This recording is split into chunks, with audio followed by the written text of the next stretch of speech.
बिस्मिल्लाहिर्रहमानिर्रहीम। Exercise 8.1 class 9 का math according to national book foundation की जो न्यू बुक है उसके मुताबिक हम कर रहे हैं। ज्योमेट्री ऑफ स्ट्रेट लाइंस का चैप्टर हमने स्टार्ट किया हुआ है। एक्सरसाइज 8.1 का आज के लेक्चर में क्वेश्चन नंबर 9 स्टार्ट करते हैं। काफ़ी इंपॉर्टेंट क्वेश्चन नंबर 9 और क्वेश्चन नंबर 10। तो पहला क्वेश्चन नंबर 9 में स्टार्ट करते हैं। वैल्यू लिखिए हमारे पास। क्वेश्चन मैंने यहाँ बुक पे से उतार के यहाँ लिख दिया आपकी आसानी के लिए। Find the value of y की वैल्यू फाइंड करनी है if the points P 4, Q 5, 2 and 6, 2y + 1 R क्या है, कोलिनियर है। जैसे प्रीवियस लेक्चर में मैंने जो क्वेश्चन आपको कराया था मैंने आपको बताया था कि कोलिनियर कब होते point with the help of slope. अगर स्लोप ऑफ तीनों पॉइंट्स की अगर हम लें यानी slope of P Q, slope of Q are, यहाँ आर लिख लें, सिर्फ पॉइंट का नाम आर है, स्लोप ऑफ क्यू आर और स्लोप ऑफ आर पी, यानी अगर हम तीनों की स्लोप लें रो इक्वल आ जाए तो पॉइंट्स को लीनियर होंगे। लेकिन यहाँ पर उसने खुद बता दिया कि पॉइंट्स आर को लीनियर। अगर पॉइंट्स को लीनियर है तो it mean that since points are collinear so slope of P Q equal होगी slope of Q R and slope of R P के, यानी तीनों आपस में इक्वल होगी। हमने इनको इक्वल शो नहीं करना बल्कि इन कंडीशन को इस्तेमाल करते हैं हम किसकी वैल्यू फाइंड करेंगे, वाई की वैल्यू फाइंड करेंगे। स्टार्ट करते हैं। सबसे पहले मैं स्लोप फाइंड करता हूँ, लेकिन मेरे पास 3 वैल्यूज है क्योंकि मैंने जस्ट एक वैल्यू फाइंड करनी है। मेरे पास 3 पॉइंट है, 3 स्लोप्स आपस में इक्वल है। अगर मैंने कोलिनियर शो करना होता तो फिर वो वाई मुझे खुद उसके वाई की जगह वैल्यू दे देता और मेरे पास ऐसे पॉइंट लिखे होते जैसे ये पॉइंट लिखा हुआ, तीनों पॉइंट ऐसे लिखे होते, ये वाई की वैल्यू मिसिंग ना होती। एक बात, लेकिन चूँकि मैंने कोलिनियर नहीं शो करना तो मैं इस कंडीशन में से सिर्फ 2 वैल्यूज 2 स्लोप्स को लेता हूँ। कंसिडर कर किसी भी 2 को आप ले सकते हैं। आप चाहें तो फर्स्ट और सेकंड क्योंकि तीनों आपस में इक्वल है, फर्स्ट और सेकंड स्लोप को ले लें, इन slope of P Q equal to slope of Q R, या फिर आप slope of Q R equal to slope of R P ले लें, या फिर फर्स्ट एंड लास्ट स्लोप को ले लें, इन slope of P Q equal to slope of R P. तीनों सूरतों में आपका आंसर एक ही आएगा और एग्जैक्ट एक्यूरेट आंसर आएगा, उसमें कोई गलती नहीं होगी। ठीक है, तो ये जरूरी कि मैंने कंसिडर पहले 2 को लिए तो आपने भी पहले 2 को लेना, आप दूसरे और तीसरे को ले सकते हैं, आंसर यही आएगा, कोई फर्क नहीं पड़ना। क्योंकि कोलिनियर कंडीशन है कि अगर पॉइंट्स को लीनियर और स्लोप की मदद से तो तीनों का जो रिजल्ट होगा वो स्लोप जो होगी वो आपस में क्या होगी, आपके सामने इक्वलिटी पड़ी वो इक्वल होगी। तो चूँकि उसने खुद कहा था पॉइंट्स आर को लीनियर, चूँकि पॉइंट्स को लीनियर है तो मैंने स्लोप तो लिख दी, दोनों स्लोप्स का रिजल्ट क्या होना चाहिए, slope of P Q equal होनी चाहिए स्लोप ऑफ क्यू आर के, स्लोप ऑफ क्यू आर के बाद स्लोप ऑफ आर पी आपस में इक्वल होनी चाहिए। लेकिन इसमें सिर्फ क्योंकि मैंने एक वैल्यू फाइंड कर रही है जस्ट वाई, मैं किसी 2 स्लोप्स को लेता हूँ तो मैंने यहाँ लिख दिया consider slope of P Q equal to slope of Q R, उसको मैंने क्या नाम दे दिया 1 का। अब इसको सॉल्व करता हूँ। सबसे पहले पॉइंट पे आता हूँ स्लोप ऑफ पी क्यू। पहले क्वेश्चन से आपको बताता जा रहा हूँ जब भी 2 पॉइंट्स की स्लोप निकालनी फार्मूला क्या हो जाएगा, y2 - y1 by x2 - x1। तो पहली वैल्यू पॉइंट की x होती है, दूसरी y, पहली x दूसरी y, तो मैंने x1 हल्का सा अगर आपको नजर आ रहा है x1 y1 इसके नीचे लिख दिए तो x2 और y2।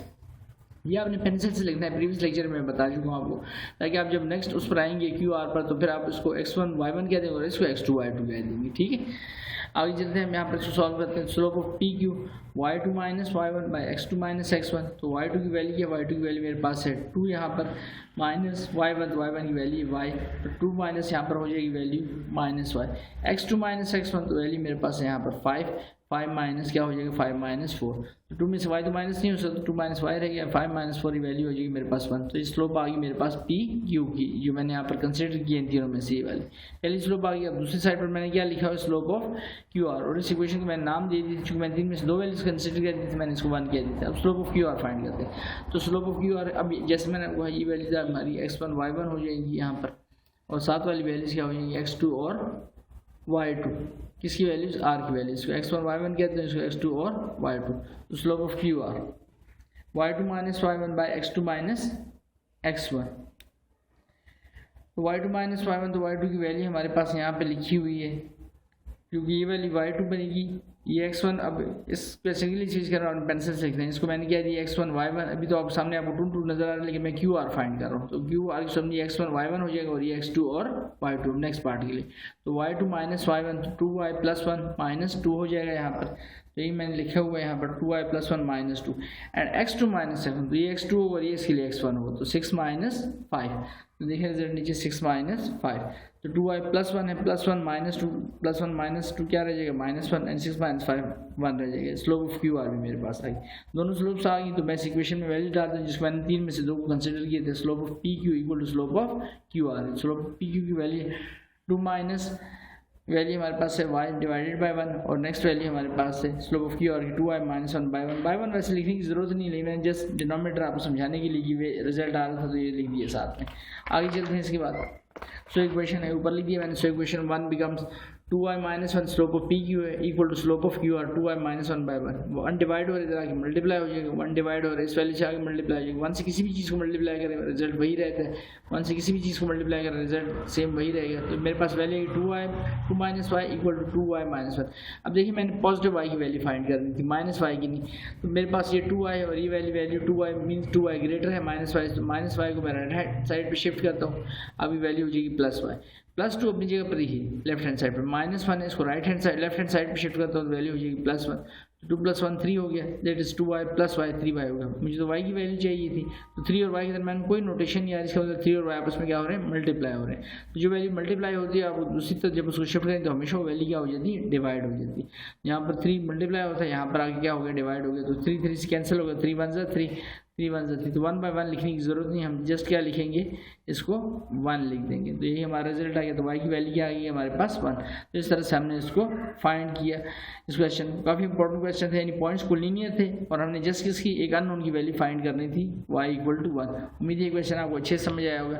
देन आगे चलते हैं क्वेश्चन नंबर 10 पर। क्वेश्चन नंबर 10 में हमारे पास लिखा है prove by using the slope, यानी स्लोप की मदद से द पॉइंट्स a की वैल्यू 3, -1, b की वैल्यू -5, -5 एंड c की वैल्यू से 1, 3 are the vertices of a right angle triangle. अब राइट एंगल ट्राइंगल अपनी पुरानी बुक में 9th चैप्टर में सीखा हुआ था कि हम इसको शो करते थे बाय पिथागोरस थ्योरम, लेकिन यहाँ पर उसने बाउंड कर दिया हमें यूजिंग स्लोप। तो इसका मतलब पिथागोरस थ्योरम तो लगाना ही नहीं क्वेश्चन पे। तो पिथागोरस थ्योरम नहीं लगाना तो फिर हम स्लोप की मदद से कैसे शो कर सकते हैं कि 3 पॉइंट्स राइट एंगल ट्राइंगल बना रहे हैं। पिथागोरस थ्योरम अलाउ नहीं है क्योंकि स्लोप में पिथागोरस थ्योरम का कोई काम नहीं है। तो इसको सॉल्व करते हैं तो इसके लिए सबसे पहला काम आपने ये करना है कि स्लोप लेनी है तीनों पॉइंट्स की, slope of A B, slope of B C and slope of A सी।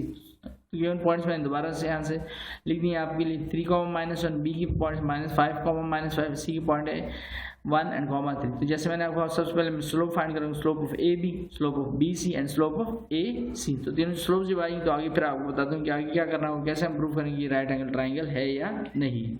लेकिन इस वक्त कहा प्रूव करना तो इमीडिएट ये होनी ही होनी है राइट एंगल, लेकिन वो आगे चल के देखते हैं। तो slope of A B y2 -1, जैसे मैंने कहा कि पॉइंट पहले से x1 y1 होता है, दूसरा x2 और y2। तो y2 - y1 बाय x2 -1, तो y2 की वैल्यू क्या आई मेरे पास -5। आगे फार्मूले का माइनस यहाँ याद कर लिया आपने, और आगे वैल्यू क्या लिखी y1 की, वो भी माइनस में, तो ब्रैकेट में लिखा x2 - x1। तो x2 की वैल्यू है -5, x1 की वैल्यू क्या है 3, तो -5 फार्मूले का माइनस और आगे वैल्यू -3 होगी। -5 नेगेटिव नेगेटिव क्या हो जाएगा, +1। -5 और -3 ऐड जरूर होंगे बट साइन किसका रहेगा, माइनस का। ऊपर से वैल्यू है -5 + 1 बाय -5 -3 ऐड होंगे, लेकिन साइन किसका रहेगा, माइनस का।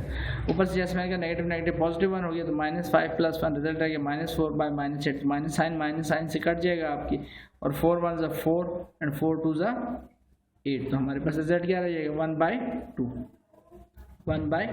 रिजल्ट रह जाएगा हमारे पास। और स्लोप ऑफ ए बी आ गई। अब दूसरी स्लोप पर आता हूँ, स्लोप ऑफ बी सी। तो बी की वैल्यूज 1 1 हो जाएगी और सी की वैल्यूज 2 2 हो जाएगी। तो slope of B C formula सामने आपकी दोबारा से वही स्लोप का formula y2 - y1 by x2 - x1। तो जैसे मैंने कहा अब ये 1 1 है और ये 2 2 है, तो y2 - y1 तो 3 -5, क्योंकि फार्मूले का माइनस भी आएगा, 3 माइनस और -5। x2 - x1 वैल्यू है 1 -5 हो जाएगी, 1 -5। तो 3 नेगेटिव नेगेटिव क्या हो जाएगा, +5 हो जाएगा, 3 + 5। और नीचे भी सेम ही काम होगा, 1 नेगेटिव नेगेटिव क्या हो जाएगा, +5। तो 1 + 5 हो जाएगा, तो 3 + 5 8, 1 + 5 6। अब देखिए इसकी 2 की टेबल से कटिंग हो रही है, तो 2 4 ज़ा 8 एंड 2 3 ज़ा 6। मेरे पास दूसरी स्लोप आ गई, slope of B C, that is 4/3, और कटिंग नहीं हो रही। एक स्लोप रहेगी किसकी, slope of A B find हो चुकी है, slope of B C find होगी, स्लोप ऑफ ए सी। आगे चलते हैं, slope of A C find करते हैं। अब ए की वैल्यूज 1 1 होगी और सी की वैल्यूज 2 2। तो ए सी फाइंड करते हैं, स्लोप ऑफ ए सी। तो slope of A C formula होगा y2 - y1 by x2 - x1। जैसे मैंने आपको ए सी है, तो ए की वैल्यूज 1 1 है, याद रखें, और सी की वैल्यूज आपकी 2 2 है। तो y2 - y1 तो 3 -1 होगा, और 1 -3 हो जाएगा x2 - x1। 3 -1 और x2 - x1, तो x2 आपकी वैल्यू फिर बता रहा हूँ आपको, x2 की वैल्यू क्या हो जाएगी, x2 की वैल्यू होगी ये 1 है, 1 -3, क्योंकि x2 - ये x2 का काम करेगा और ये x1, तो x2 - x1 1 -3। Negative negative value क्या हो जाएगी पॉजिटिव, तो 3 + 1 4 हो जाएगा यहाँ पर नेक्स्ट स्टेप पर। और 1 - 3 क्या आ जाएगा, माइनस की वैल्यू बढ़ी तो साइन कौन सा आएगा माइनस का, 3 + 1 4 और डिवाइडेड बाय 1 - 3 -2। अब 4/2 कटिंग हो रही है यहाँ पर, तो 2 × 1 = 2 एंड 2 × 2 = 4। मेरे पास वैल्यू 2 आ गई, बट कौन सा 2/1 लिखेंगे नहीं, तो साथ में साइन अलबत्ता भूलना नहीं कि साइन कौन सा आ रहा था नीचे माइनस का, तो साइन लाजमी लिखना है। साइन की वैल्यू क्या आएगी साथ में माइनस की, तो -2 हमारे पास स्लोप आ गई, स्लोप ऑफ AC। अब आपने ऐसे करना है कि इन स्लोप्स को, जो 3 स्लोप निकली, स्लोप कौन कौन सी स्लोप निकली, एक स्लोप ऑफ AB निकली, एक स्लोप ऑफ BC निकली हमारे पास, और एक स्लोप ऑफ नेक्स्ट स्लोप जो निकली वो slope of AC। In slope को बारी बारी आपस में मल्टीप्लाई करता हूँ। पहले मैं स्लोप ऑफ AB और स्लोप ऑफ BC को मल्टीप्लाई करता हूँ। स्लोप ऑफ AB की वैल्यू हमारे पास ये लिखी हुई, स्लोप ऑफ AB की वैल्यू 1/2 और स्लोप ऑफ BC की वैल्यू लिखी 4/3। 1/2 मल्टीप्लाइड बाय 4/3, 1/2 मल्टीप्लाइड बाय 4/3, 4 × 1 = 4, 2 × 3 = 6। तो मेरे पास जो वैल्यू आने लगी है वो यहाँ पर देखिए, या फिर इसकी कटिंग कर दी, 2 × 1 = 2, 2 × 2 = 4। तो क्या हो जाएगा, 2 × 1 = 2, 2 और 3 × 1 = 3, 2/3। 2/3 इज नॉट इक्वल टू -1। -1 क्या है मैं अभी आपको बताता हूँ, प्रीवियस लेक्चर में बता चुका हूँ, लेकिन दोबारा आप सबको बताता हूँ कि क्यों मैं लिख रहा हूँ नॉट इक्वल टू -1 है। नाउ अब मैं स्लोप मल्टीप्लाई करता हूँ, स्लोप ऑफ AB और BC का लिया, अब स्लोप ऑफ BC और लास्ट स्लोप जो अभी फाइंड की slope of AC। Slope of BC की वैल्यू यहीं पर लिखी है, slope of BC multiplied by slope of AC, यानी अब मैं इस पॉइंट को ले रहा हूँ BC को और लास्ट स्लोप जो अभी फाइंड की स्लोप ऑफ AC, इनको आपस में मल्टीप्लाई करता हूँ। स्लोप ऑफ AB और BC तो कर लिया, अब किसको कर रहे हैं, slope of BC and slope of AC। तो स्लोप ऑफ BC का रिजल्ट ये लिखा हुआ है 4/3 और स्लोप ऑफ AC का रिजल्ट ये लिखा है -2। यहाँ पर देखिए 4, यहाँ पर 3/3 आ रहा है, डिवाइजर में कुछ नहीं आ रहा, तो आप बेशक इसके नीचे 1 लिख लें। 4 × 2 = 8 हो जाएगा, -8/3, माइनस साइन तो आ गया लेकिन -1 नहीं है, तो इसको भी लिख देंगे नॉट इक्वल टू। अब तीसरी और आखिरी कंडीशन है हमारे पास, कंडीशन तो नहीं है कि स्लोप मल्टीप्लिकेशन के लिए रहेगी, कौन सी, स्लोप ऑफ AB और BC यूज़ कर चुका हूँ, स्लोप ऑफ BC और AC यूज़ कर चुका हूँ, कौन सी रहेगी जो मैंने मल्टीप्लाई अभी तक, slope of AB multiplied by slope of BC। तो स्लोप ऑफ AB लिखता हूँ multiplied by slope of AC। Slope of AB की वैल्यू फिर से देख लें यहाँ से, स्लोप ऑफ AB की वैल्यू क्या है, स्लोप ऑफ AB की वैल्यू 1/2 और साथ में हमारे पास जो दूसरी value I slope of AC की, वो वैल्यू हमारे पास ये लिखी -2। तो जैसे मैं इनको मल्टीप्लाई करता हूँ यहाँ पर, slope of AB multiplied slope of AC, slope of AB की वैल्यू क्या आएगी 1/2, स्लोप ऑफ AC की वैल्यू क्या आएगी -2। तो 2 2 से क्या हो जाएगा कैंसिल, 2 2 से कैंसिल हुआ तो वैल्यू क्या रहेगी 1, 1 × -1 रिजल्ट क्या आएगा -1। तो यहाँ पर याद रखिए, मैंने आपको प्रीवियस लेक्चर में बताया था, अगर दो स्लोप्स को प्रोडक्ट में मल्टीप्लाई करें उनका रिजल्ट माइनस हो जाए तो इसका मतलब है यहाँ पर एक लाइन दूसरे लाइन पर क्या है परपेंडिकुलर, और जहाँ पर एक लाइन दूसरे लाइन पर परपेंडिकुलर होगी वहाँ पर हमेशा कौन सा एंगल बनेगा 90 का, और जहाँ पर 90 का एंगल बनेगा वहाँ पर राइट एंगल ट्राइंगल के अलावा कोई भी ट्राइंगल और नहीं बन सकती, क्योंकि परपेंडिकुलरिटी कंडीशन फुलफिल हो गई तीनों में से। एक जगह पर आपके सामने नॉट इक्वल टू आया, दूसरे पे भी नॉट इक्वल रहती है, लेकिन तीसरा चेक जब हमने किया, तीसरी आखिरी स्लोप हमारे पास रहती है, जैसे मैंने उसको मल्टीप्लाई किया तो अब सामने रिजल्ट क्या आ गया, दो स्लोप्स की प्रोडक्ट का रिजल्ट अगर -1 आ जाए तो इसका मतलब उन दोनों लाइन के दौरान कंडीशन परपेंडिकुलरिटी होल्ड कर रही है। और जहाँ पर परपेंडिकुलर होगा, एक लाइन आपके पास है, फिर बना रहा हूँ और एक लाइन और है और एक लाइन दूसरी लाइन पर परपेंडिकुलर आ रही है, तो इट मीन दैट वहाँ पर हमेशा एंगल जो बनेगा 90 का, और 90 का अगर एंगल बनता है तो वहाँ पर जो ट्राइंगल बननी है इस सूरत में वो कौन सी है, वो आपकी राइट एंगल ट्राइंगल होगी, 90 एंगल राइट एंगल ट्राइंगल के अलावा और किसी ट्राइंगल में नहीं आता। तो हम यहाँ पे लिखेंगे as condition perpendicularity is satisfied that is AB is perpendicular on AC, so the points, इसका मतलब क्या है, points ABC form a right angle triangle, यानी ये तीनों पॉइंट्स क्या बना रहे हैं, राइट एंगल ट्राइंगल बना रहे हैं। तो इस तरह से हमने इस क्वेश्चन को कंप्लीट किया। उम्मीद है ये क्वेश्चन आपको काफ़ी इंपॉर्टेंट क्वेश्चन था और आपने स्लो में से किया है, अच्छे से आपको समझ आएगा। और फिर भी कुछ चीज़ क्लियर ना हुई तो आप कमेंट करके दोबारा से पूछ सकते हैं। और वीडियो अच्छी लगी हो तो चैनल सब्सक्राइब करें ताकि आने वाली वीडियोज़ की नोटिफिकेशन आप लोगों को बर वक्त मिल सके। शुक्रिया।